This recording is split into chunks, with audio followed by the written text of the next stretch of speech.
Hi, everyone. Thank you for joining us today. Welcome to today's webinar, Instructional Strategies to Help Middle and High School Students Succeed in Algebra, hosted by the Regional Educational Laboratory Central. So before we get started, I want to share a few housekeeping items with you so we can all make the most of our time together today. First, all participants are muted upon entry to support better sound quality. If you need to use closed captioning, please click the CC icon in the lower left corner of your screen or press Control-Shift-A on your keyboard. If you run into any technical issues, please let us know through the chat feature of this webinar, and a member of our team will assist you. And finally, a recording of today's webinar will be available on the IES YouTube page and REL Central website.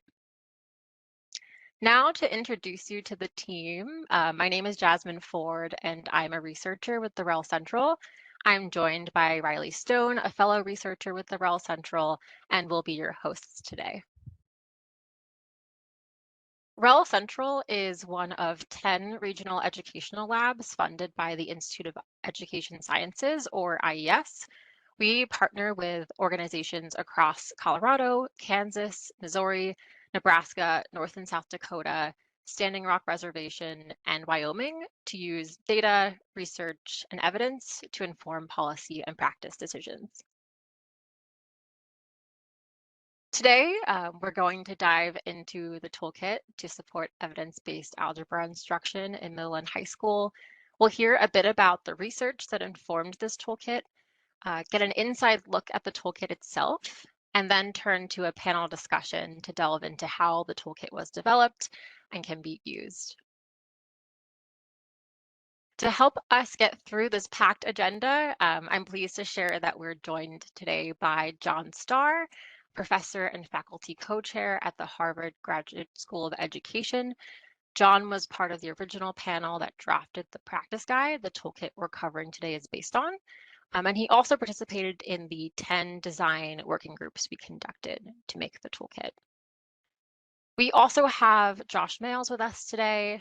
Josh is the K-12 mathematics curriculum specialist at Lincoln Public Schools in Nebraska, and he participated with John in the design working groups as a district administrator.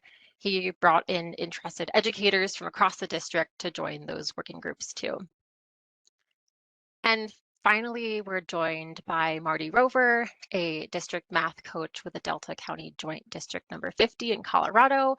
Marty was a facilitator for the toolkit in his school district during our planned efficacy study and implemented the toolkit with his teachers. So along with our guest speakers, let's take a quick look at who is in our audience today. Based on our registration data, we have lots of university staff and researchers in the audience, followed by state education agency staff representing 29 states. And overwhelmingly, this group expressed interest in seeing concrete examples of how teachers have used this algebra instruction toolkit in the classroom. And then before we hear from our first speaker, I'd like to pull up a quick Slido poll question to learn about what else you might be interested in. So the Slido poll panel should open automatically on the right side of your screen when the poll is launched. If it doesn't appear, you can click the apps icon or the button with 3 dots that appear in the bottom right corner of your screen and select Slido. And the question for you today is, what will you be listening for from our experts today? Great, I see some responses coming in. Great things about how teachers can use the toolkit, the research around the toolkit, best practices for using the toolkit.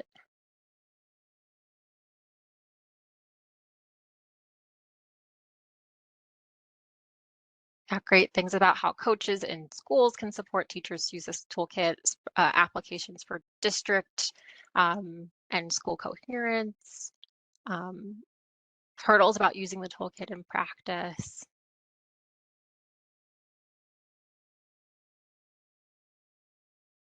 the evidence base around the toolkit. Great. Well, great. Well, thanks everyone for sharing your thoughts in Slido. I'm seeing some just really great responses coming through, and we'll likely be touching on many of these topics that you raised with our speakers today, although we might not cover everything in today's session.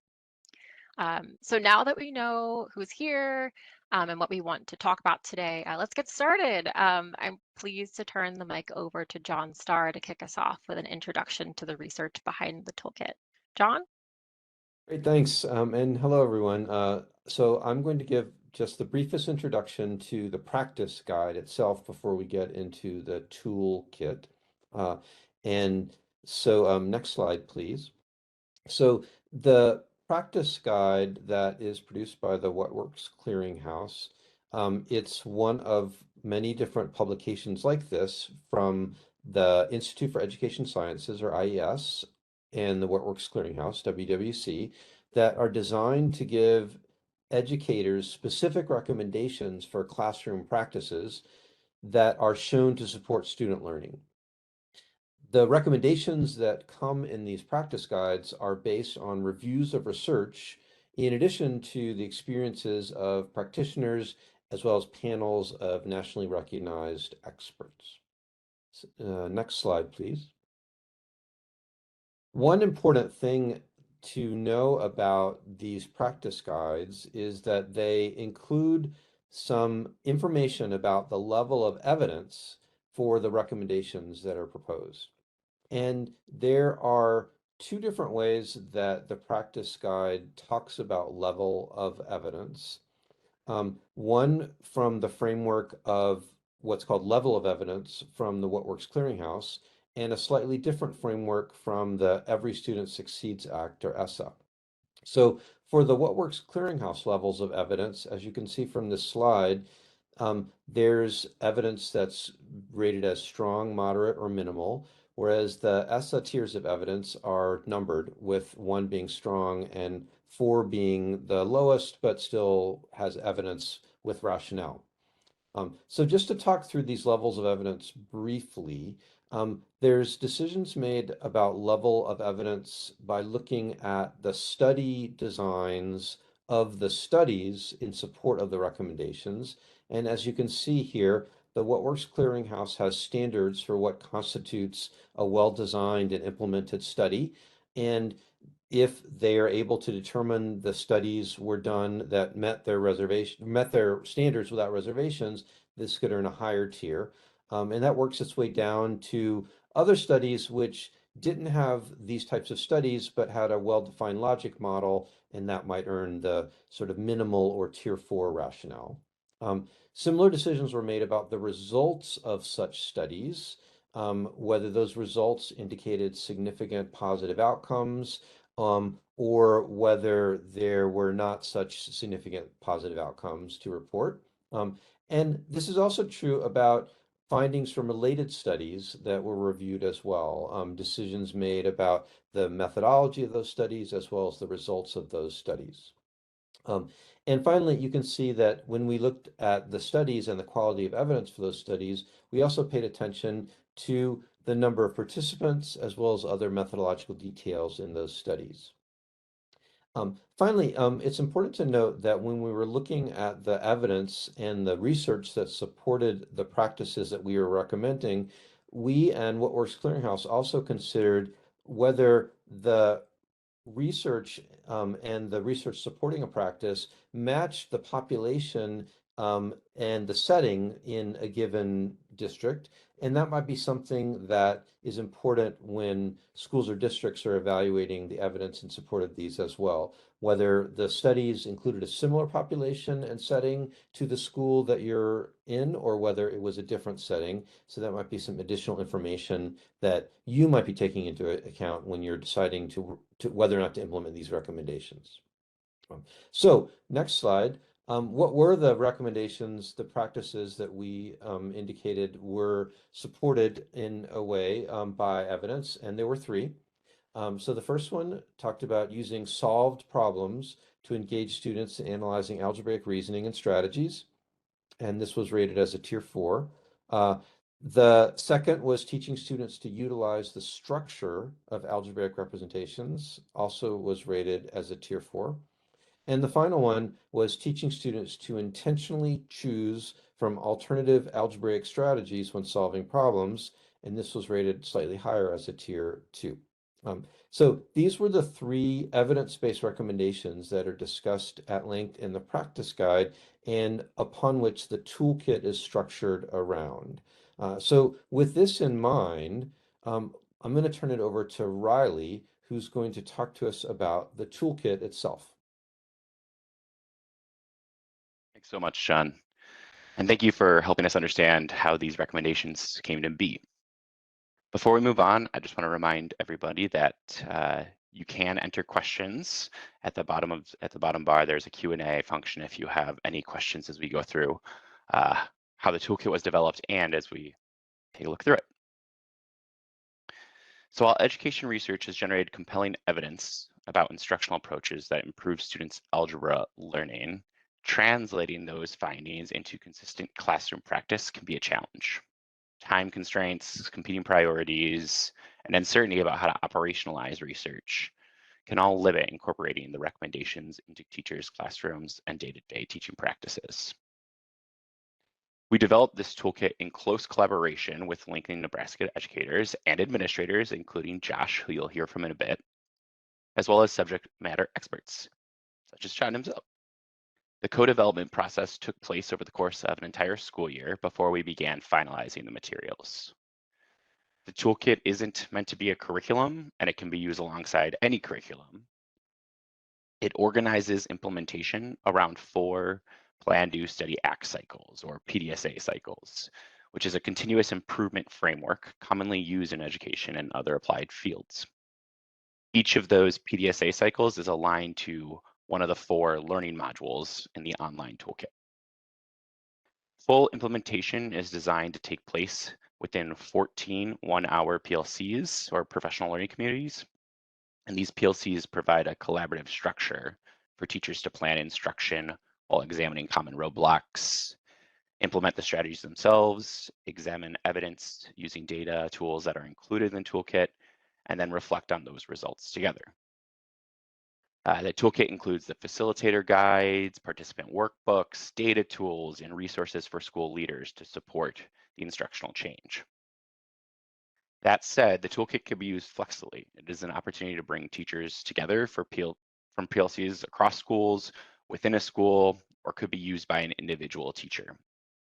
And then a PLC or a teacher could use some parts of the toolkit. I mentioned the 4 modules. It might be that you use 1 or 2, or you might reorder in the way that works best for you. You do not need to implement the whole toolkit. So with that, I will start sharing my screen and take a look at this together. Colleen will share a link in the chat, which you can follow along if you would like. So you should be seeing the link on IES where you can visit the toolkit. And when you click on this link to visit the toolkit, oh no, it didn't pop up for me because I was already in here earlier. Normally a little box will come up that you'll be prompted with an initial message welcoming you and letting you know key information in order to save or return your session. I will come back to those. It did not pop up for me because I was in here earlier. When you click the link, you will probably land at the home page, which includes an introduction to the toolkit and a link to the practice guide we discussed. If you scroll down, you will see frequently asked questions, which you can click to get the answer for each of these. So for example, if you click on the what's in the algebra toolkit question, you will see a list of all the resources included in the toolkit. So speaking of those resources, we have a resources tab at the very top that will let you look at a one-stop shop of everything that you can download or save a copy. So let's take a look at the teacher and facilitator materials. You can see there's facilitator guides designed to help a facilitator such as an instructional coach or teacher lead guide teachers or PLC through each module. There are participant workbooks, which are designed for the teachers that are participating in the PLC. There's a school leader guide, which is designed to let school leaders know what their involvement might look like, since a coach or a teacher lead might be the one actually implementing the toolkit. An ingredient list, which shows all the different materials that you might need, and the PDSA tool that we discussed. You may also access each of these within the Module 1, Module 2 accordion, where you can access the facilitator guide for that module, the participant workbook, and then we also have data tools designed to help you reflect on implementation of the recommendations and how they may have impacted students.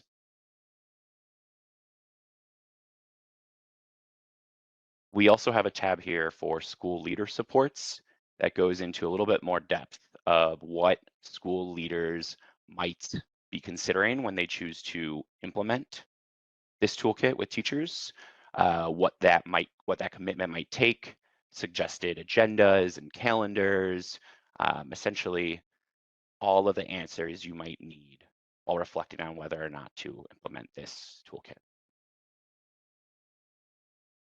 Now let's take a look at how the modules are structured in the toolkit. It starts with a setting the stage module, which helps you set up the PLC and introduces educators to the toolkit themselves. It then proceeds to module 1, which focuses on the first recommendation John introduced, using solved problems to engage students in analyzing algebraic reasoning and strategies. Module 2 focuses on the second recommendation, utilizing the structure of algebraic representations.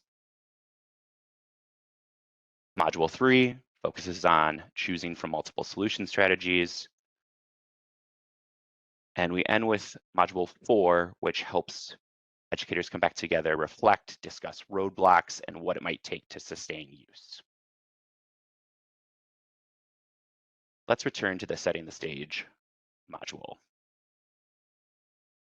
It is designed for one PLC where there is pre-session work and follow-up work to prepare for the module 1. The introduction page includes the module objectives, an overview of this particular module, as well as the resources you might need to download. You can either proceed by clicking this next button, or as you have seen me doing, clicking along the top bars to proceed. So I'll click next.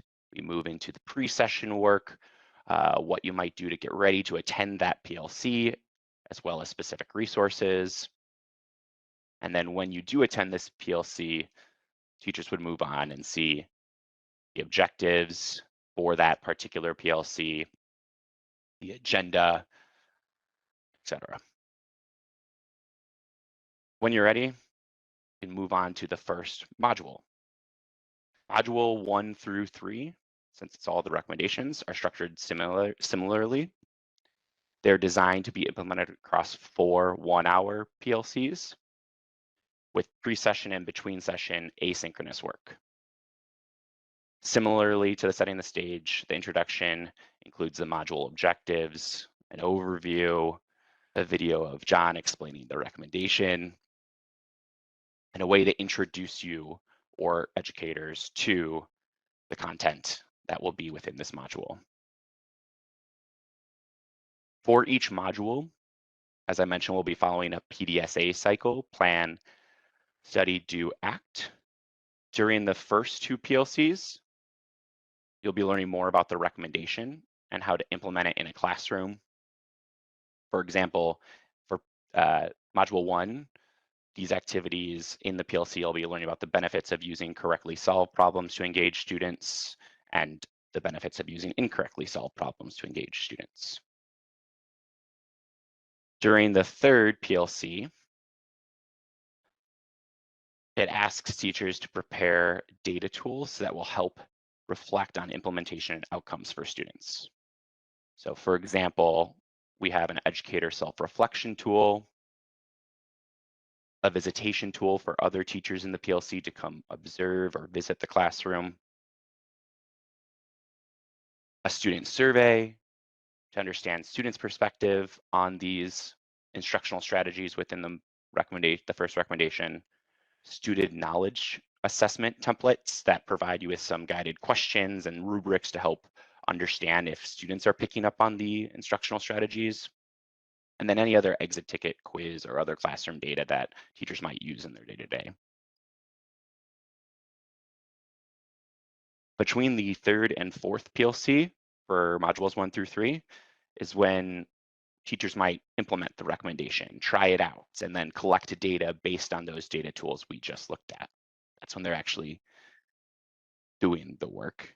And then for the plan, do, study, act cycle, in the fourth session, they will be studying the results from the data tools that we discussed, reflecting on how it went, and acting on how that might look like in the future.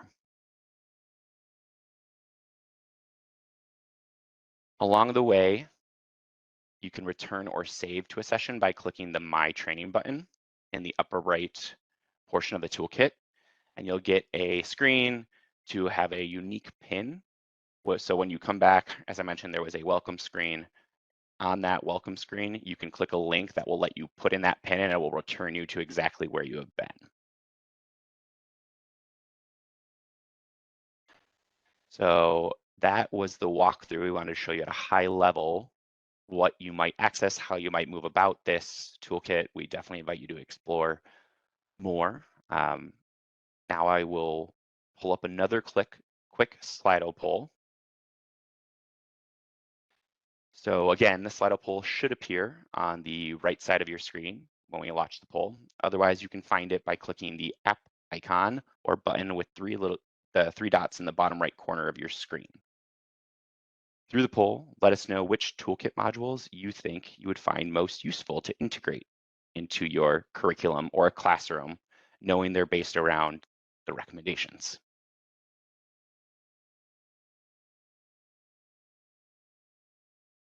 I see we are receiving responses. Thank you for voting. In a second, we will stop the poll and show our results. So if you need to get your answer in, let us know what you think. All right, based on your Slido poll responses, we're thinking the first and the third might be interesting. Very excited to talk about it more. So with that, I will pass it back to Jasmine so we can hear from our panelists.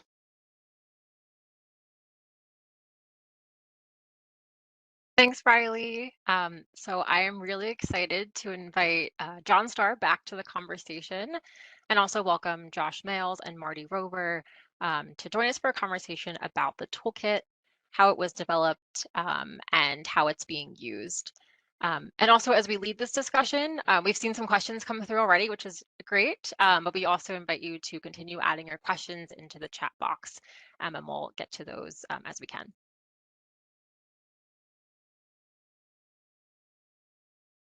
Great.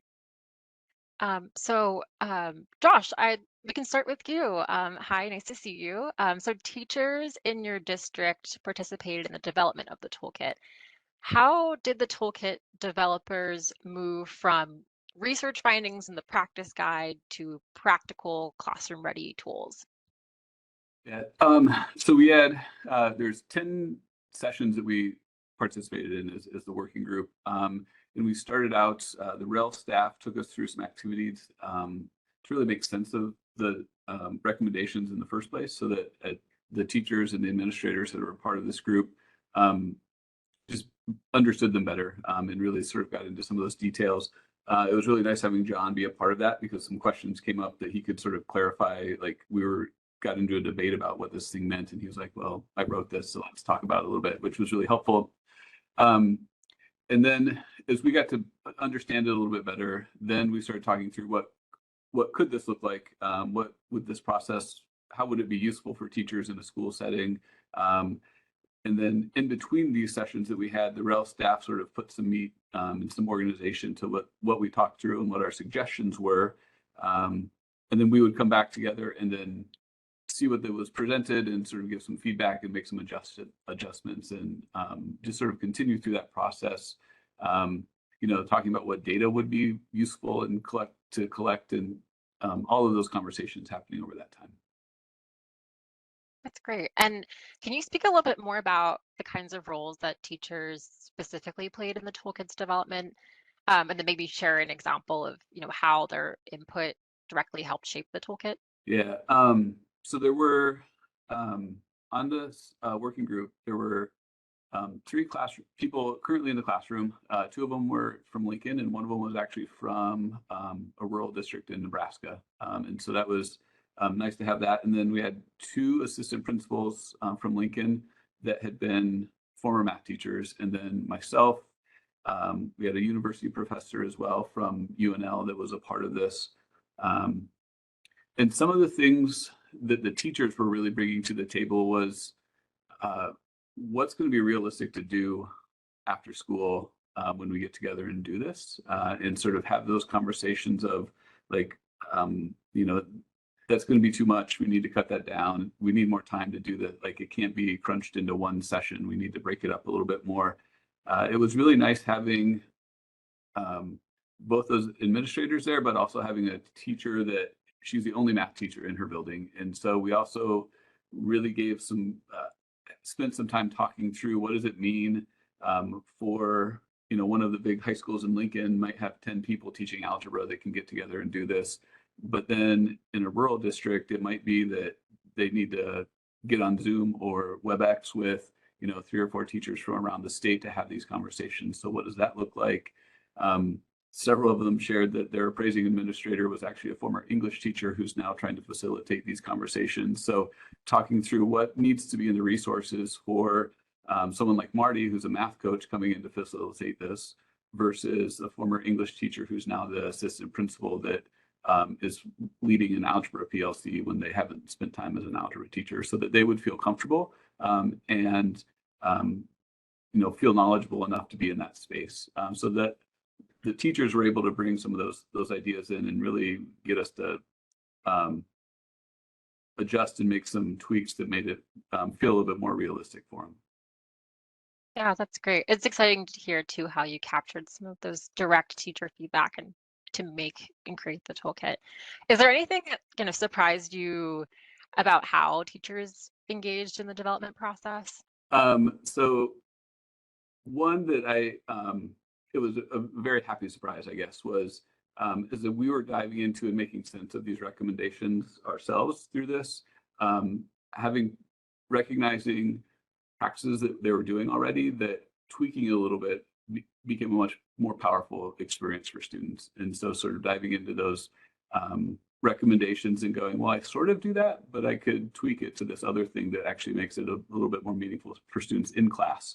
The other one, which selfishly was just sort of funny to me, was a lot of the things they were recommending to do were things as a district administrator. I'm like, I've been trying to get you to do that for like 3 years now, and now you're recommending that. So that was just sort of fun for me to sort of have them recognize, like, no, that is actually something that we should be doing and should be getting some helping others do as well. So that was more humorous to me than anything else. And team, we have one question that I think actually really is a great place. Would be a great place to address it. We had a question about the 14 one-hour PLC sessions, and Josh, you talked a little bit about kind of crunching the content into one session or another, but the question is whether those sessions could be organized to be less frequent but longer. So could that be, for example, a half-day professional learning community session, or is it really important to go through these as 14 one-hour PLC sessions? I can talk to the intent behind breaking it up that way, and Marty, maybe you can jump into your experience with it. As we were talking about it in the working group, we felt like there needed to be some space in there so teachers could go try something in smaller bits that would feel more manageable to make this small change, instead of trying to learn all about all of them and then go out and try to do everything at one time. So that was the intention behind breaking up and spreading it out. But Marty, I don't know if your experience in actually using it, what that felt like. Yeah, we tried actually both models that were just referenced and found that the more spaced out we were, like if we went, say, every other month, we tried that for a semester, that our teachers ended up needing to communicate with each other via email in the interim. So then the next semester it became of let's really try to stick to an every other week type model. So we had those face-to-face conversations instead of maybe an email thread. So again, we tried both of them. I think they both worked in their own ways, but if I had to choose one or the other, I would say a more regular every other week, stick to that 14 1-hour session, maybe original plan. Yeah, thank you. And I can also just share a little bit. I worked really closely with the districts to implement the toolkit, and I worked with one district in particular that only ever implemented the toolkit in like one large day chunks, and they met, I believe it was 4 times throughout their school year. They had success with it because it worked for their school model because they kind of wanted to have everyone get in the room at the same time. But I like, as Marty, as you're saying, like I think you can kind of, the toolkit is designed to really be flexible and work for you and not be rigid in itself. And so I think um, it can be flexible to kind of work in contexts that work for you. And like as Marty said, you can kind of try it out different ways and see kind of what really works well for your setting. Marty, I'd love to ask you another question. Can you kind of tell us about what it looked like to use the toolkit? Like how do those conversations or plan sessions differ from your typical day-to-day work? And what did the toolkit make easier or more focused than usual?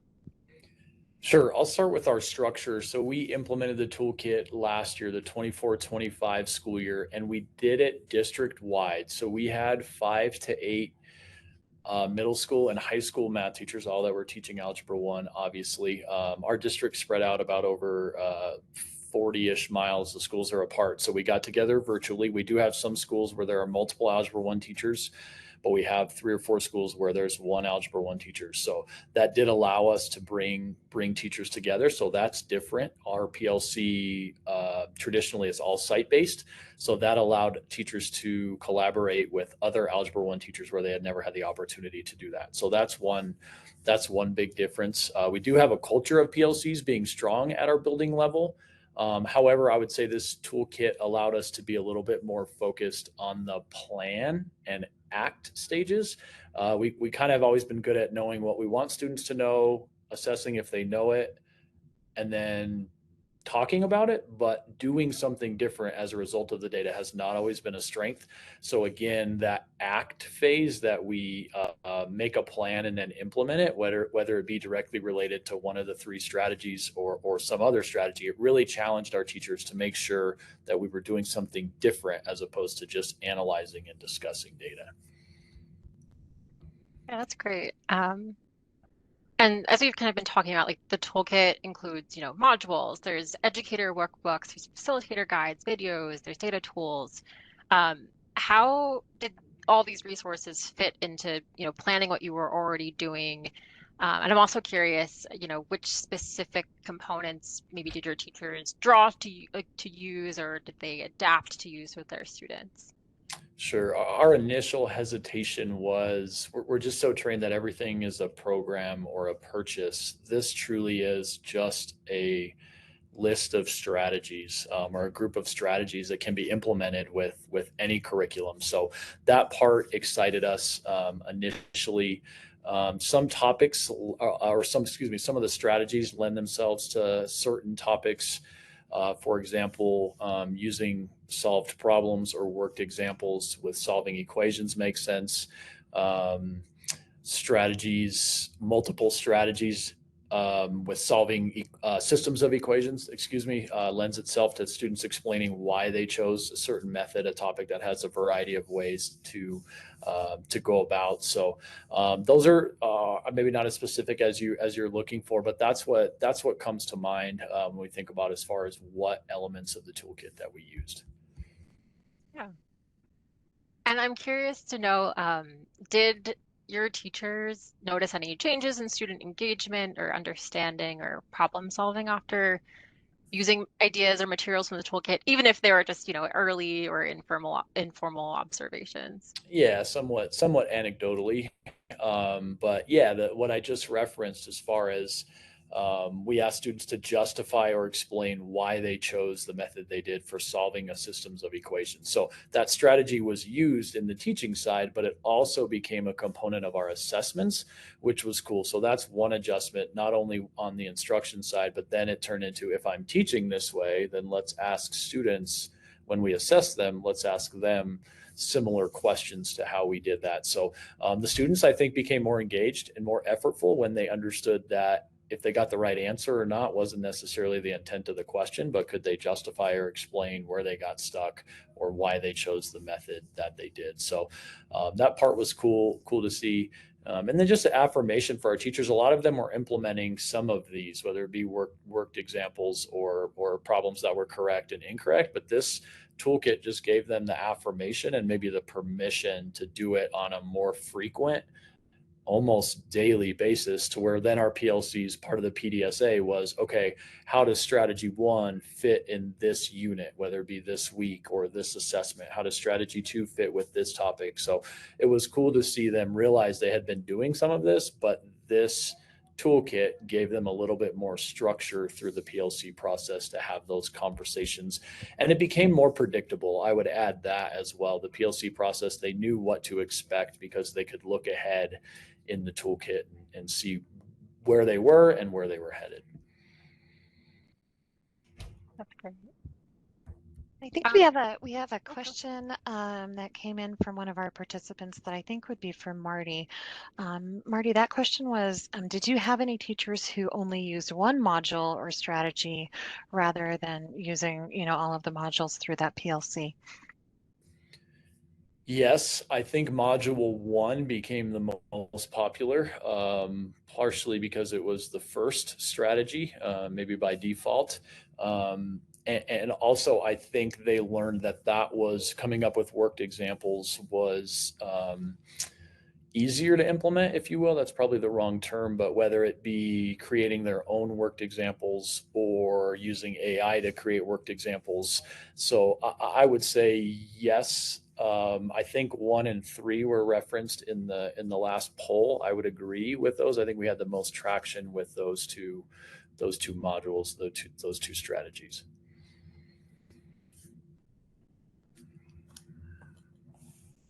I'd like to ask Josh and Marty, I think you could probably both respond to this question, but I'm curious to know a little bit more about like how does the toolkit, fill a need to support algebra instruction in your district? So I think for us, and sort of having some teachers that went through this and then sort of carried it on in their building on their own, actually, just because it was good work that they've done. Marty sort of hit the nail on the head, I think, when he said it's a resource that's there. It sort of fits in whatever curriculum materials you're using, and it helps move teachers forward, sort of no matter where they're at. They're going to be sort of diving into it and thinking about it. I think right now with the number of teachers coming in to teach from alternate certification programs and sort of fast track programs that we've been hiring recently, that having this resource in a building that our building admin teams can sort of go to and sort of help push teachers a little bit. It's just a nice resource to have that we don't have to go pay for or do those sorts of things. So. Yeah, just to echo those thoughts, it doesn't have to be the toolkit doesn't have to be facilitated by a former math teacher or a math coach. Like, that's my role. We were fortunate in our district to have that position, but it could easily be facilitated by an administrator or a coach not related to math or that doesn't have the background there. And certainly, as Josh said, for our teachers that are new to the profession, whether that be a young teacher or an alternative licensure teacher, having something like this to go to is a great place. And with that, I would say the other extreme is this toolkit freshened up our PLC process for some of our veteran teachers who have been doing the same type of model for many, many years. I think they appreciated it. At times it became maybe a little elementary, certain parts of it for them, but I even heard comments like that. It's kind of cool to see a different perspective than kind of the way our district has always been. So. That's great. We actually have a question that kind of speaks to that, PLC culture. There was a question about recommendations, whether we have any recommendations for implementing or supporting the toolkit implementation in a context that doesn't have a history or understanding of PLCs.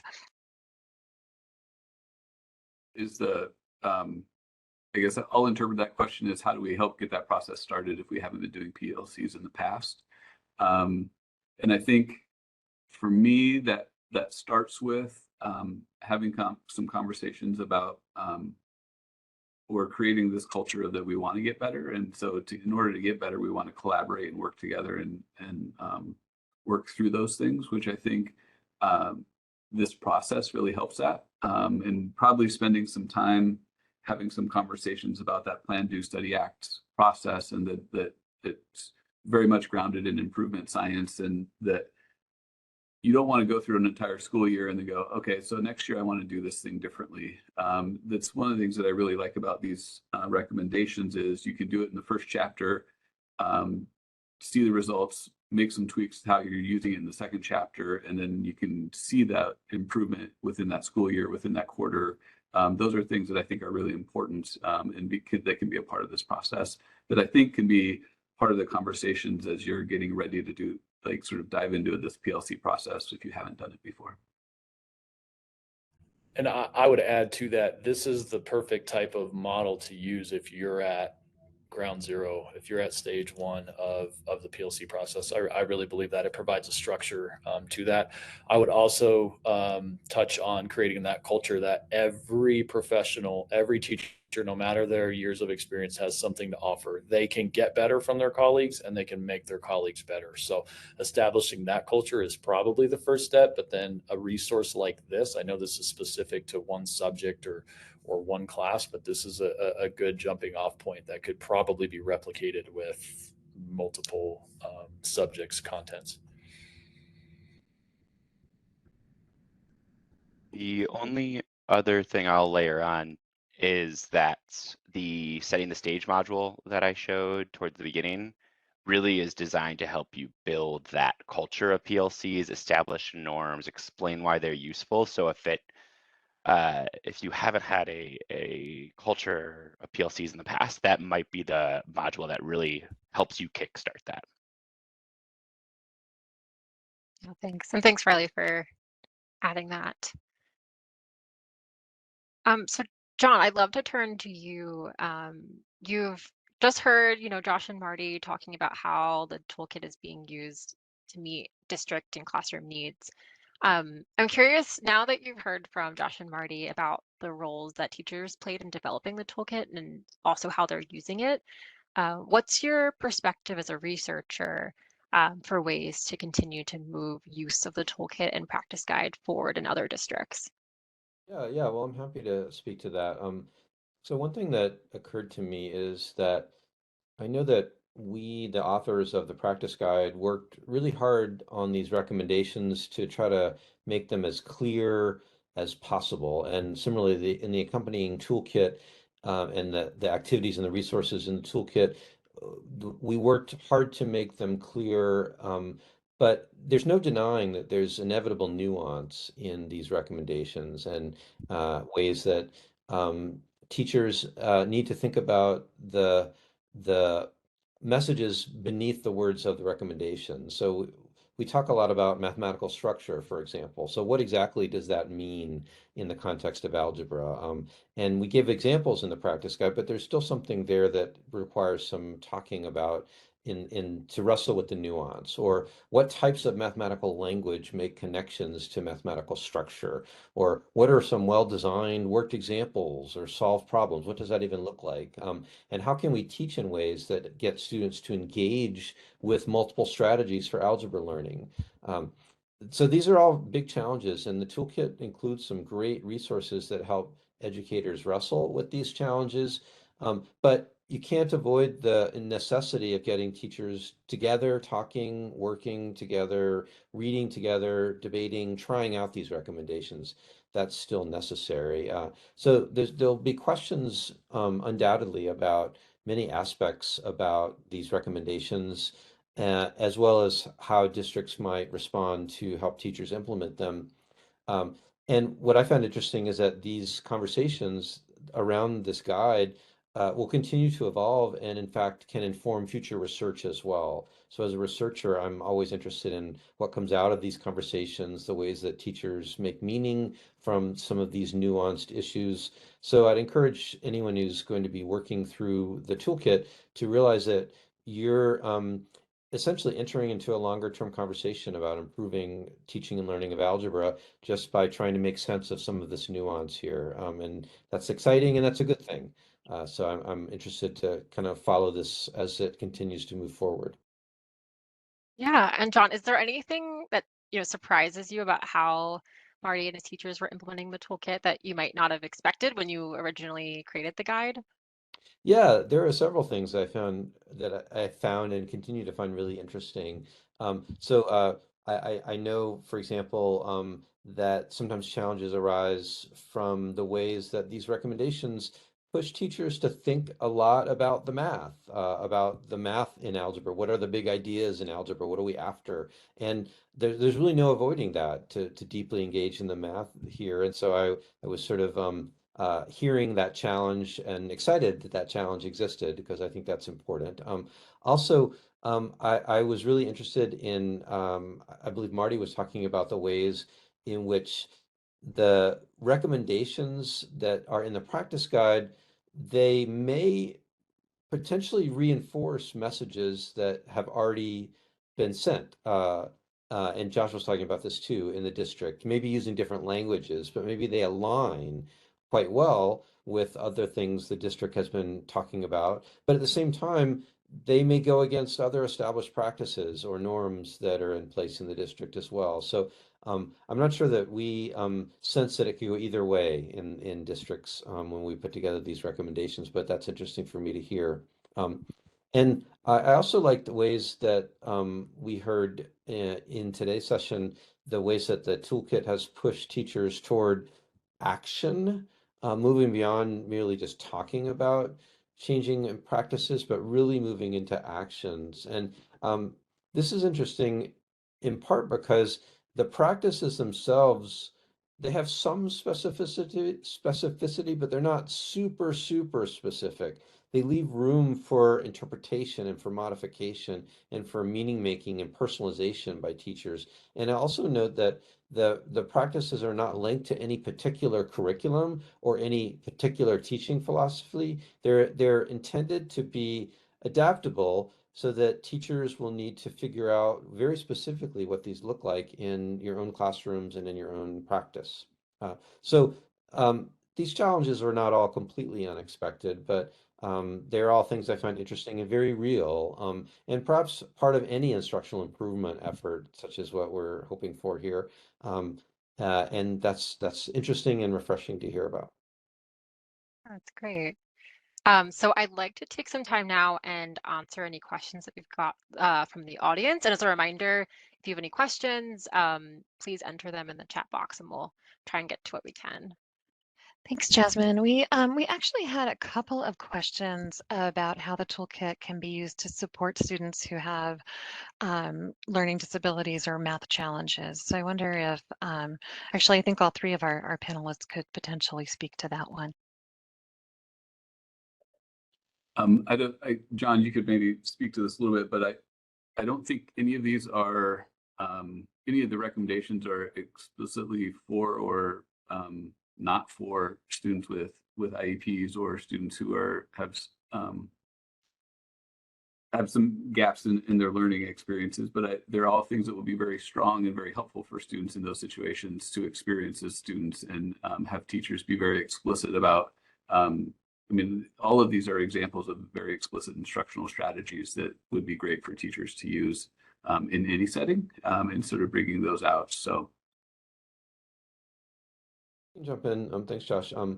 Yeah, I think we tried to write these practices so they could be broadly applicable for all students for improving algebra learning.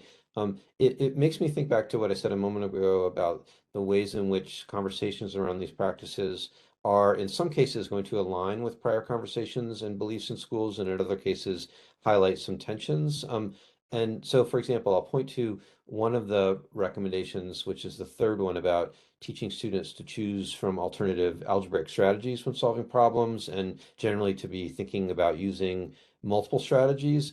I think in some settings, teachers may have some concerns about a recommendation like this because maybe some of our students struggle with even a single strategy. And here the recommendation is to push them to be thinking about multiple alternative strategies. And maybe that concern might arise in particular from teachers who are working with students who are really challenged.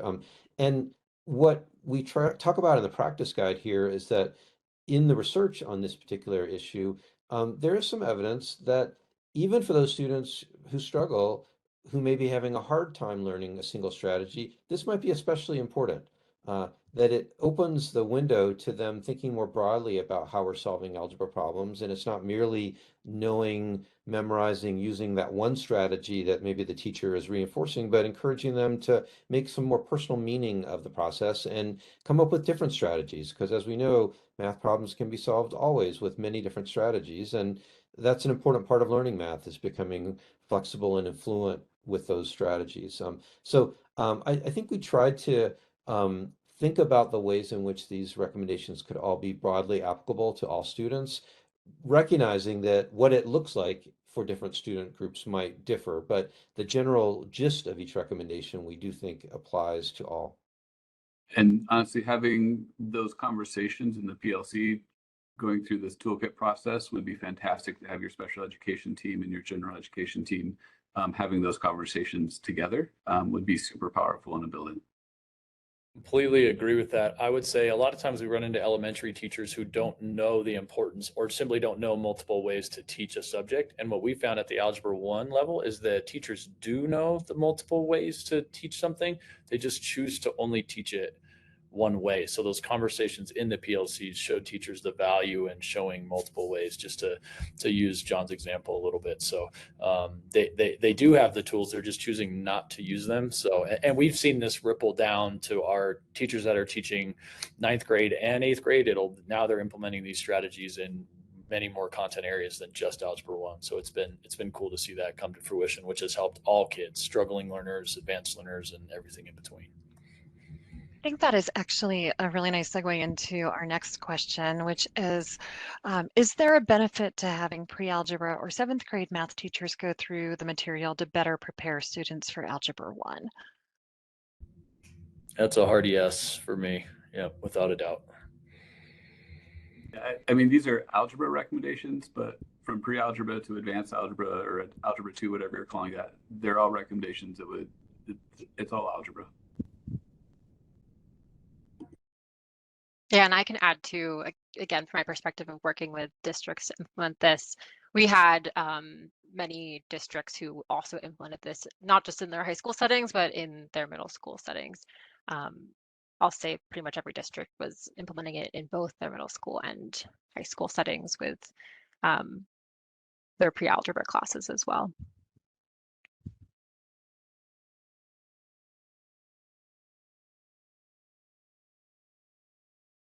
Great. Kirsten, any other questions that have come in that we should respond to? I think that's close to wrapping us up. I don't know if there are any other kind of final thoughts. We're coming up on the hour here and really appreciate how engaged our registrants have been, but any final thoughts from our panel?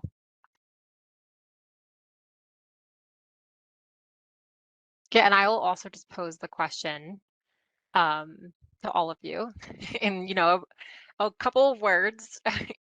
What would you like other district math coordinators and algebra teachers to know like most about the toolkit and the practice guide?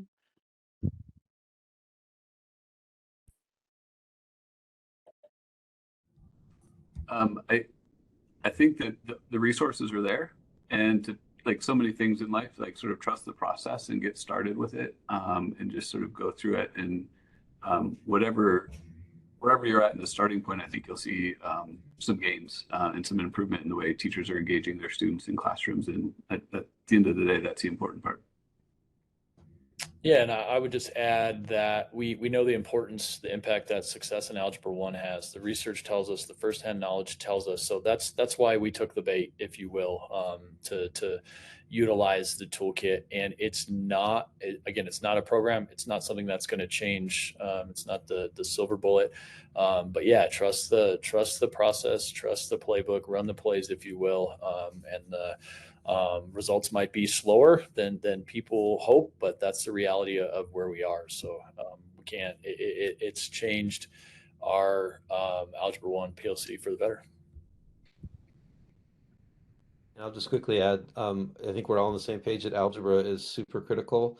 I think the people on this call wouldn't be here if that weren't the case. And there's a lot of great research out there on how we can help students be more successful in algebra.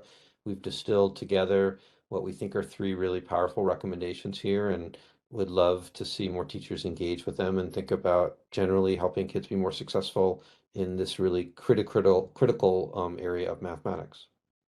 Great. Thank you guys so much. Great. So I see we're on our final slide here. Perfect. So I just want to say a huge thank you to all of our guest speakers today for just helping us with such a robust conversation. And also thanks to you, the audience, for attending. We ask that you please complete the short feedback survey that will appear when you exit the webinar. And as you continue to reflect on the material we covered today, we encourage you to think about, what grabbed your attention the most and what would you like to explore further. If you have any additional questions or would like to share any of your thoughts on these reflection questions, please reach out to us through the REL Central mailbox. Thank you so much, everyone.